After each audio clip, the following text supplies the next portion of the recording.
In other words, what teachers need to evaluate is not only what they learned, but how students come to learn it.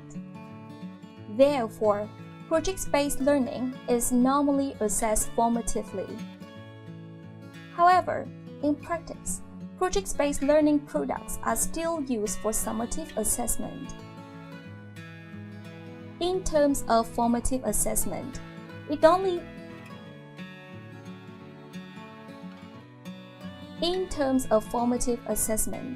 not only helps teachers develop more complex relationships with their students, but also helps students answer the questions, am I getting it? And how am I doing?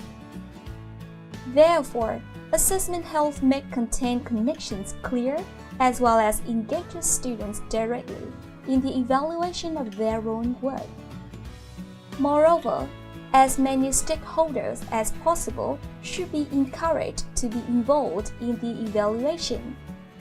These include feedback on the progress as well as achievement from students themselves, from their peers, from teachers, as well as from the other audience or classmates. The most common tools to guide this process are rubric, checklist, oral, and written feedback. In terms of summative assessment, this normally refers to the measurement of the end product. And the most frequently used tool is rubric score sheets. This is an example of a rubric. This rubric is designed to assess an oral presentation. As you can see, the first column is the criteria which indicate the kinds of information that guides both teacher and students in the process of doing the project. These criteria are then stated in different levels of completion or competence, from 5, the best, to 1, the worst. Well, a rubric simply lists a set of criteria which define and describe the important components of the work being planned or evaluated. These criteria are then stated in the several different levels of completion or competence, with a weighted score assigned to each level. Interestingly, in project-based learning, students can also be involved in the development of rubrics to help them with their thinking and clarify expectations. I guess you agree with me that rubric is the most common and truly an effective assessment and evaluation tool. Therefore, both project-based learning teachers and students should make full use of this tool as a guide for planning, measuring progress, and maintaining focus on project's goals. Rubrics is also an instrument for assessing the effectiveness of a project, as well as clear guidelines to evaluate or grade a project. Alright, to sum up, in terms of assessment and evaluation, remember that both formative and summative assessment can be used in project-based learning, and the very powerful tool is rubrics. Alright, to sum up, what have we learned today? Today, we have learned the foundations of project-based learning.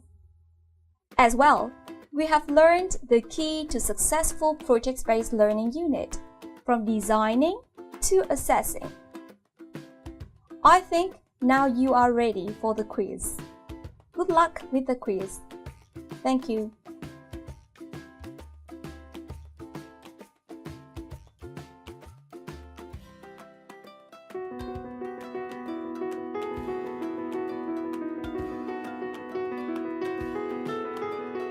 Different than a traditional classroom, PBL is going to integrate assessment throughout the project. Because these projects are multi-week projects, you need to keep on top of students and build in opportunities to assess where they are and what they're learning as you go along. From the minute a teacher introduces that learning target for the lesson or engages in strategic observation, we feel that the assessment process is in play. It's not a test at the end of the week or the end of a unit.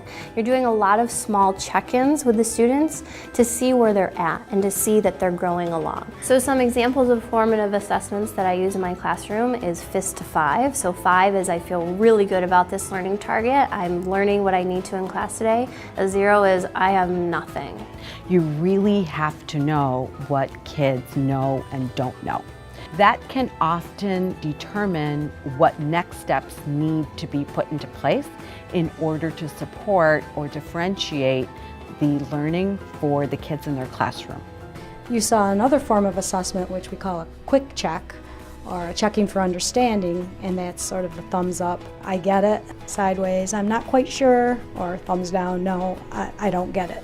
And that's for them to reflect, but it's also for us to do a check for their understanding. It's just sharing some of the responsibilities for assessment with those who are most involved with the project. So you give students the opportunity to assess themselves. You give them the opportunity to assess their teammates. We find that some of the most important and useful feedback is when kids can offer it to each other.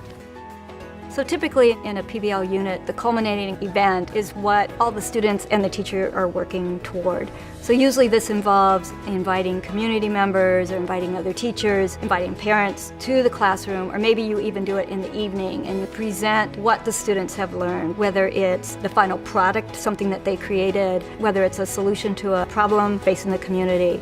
So it's usually a big deal, and the teachers should take advantage of that being a big deal because the students are very proud to present what they've learned. It really becomes an event where students are showcasing all that they've learned through this big project and their plans for how they're going to pursue it further.